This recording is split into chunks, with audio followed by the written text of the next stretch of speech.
సిద్దిపేట జిల్లా బెజ్జంకి మండలంలో ఇసుక అనుమతుల పేరిట భారీగా అక్రమ రవాణా జరుగుతోందన్న ఆరోపణలు వెల్లువిరుస్తున్నాయి.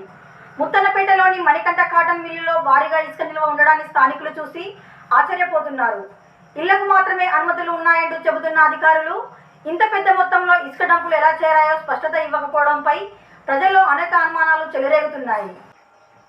రెవెన్యూ, పోలీస్ శాఖల వైఖరిపై ప్రశ్నలు ఉత్పన్నమవుతున్నాయి.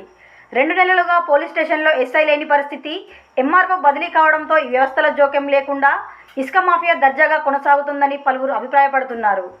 పేదవారికి ఇల్లు కట్టుకోవడానికి 1-2 ట్రిప్లకే అనుమతులు ఇవ్వకుండా అవాంతరాలు సృష్టించే అధికారులు లక్షల రూపాయల విలువైన ఇసుక డంపులకు ఎలా అనుమతులు ఇచ్చారు అని ప్రజలు ప్రశ్నిస్తున్నారు.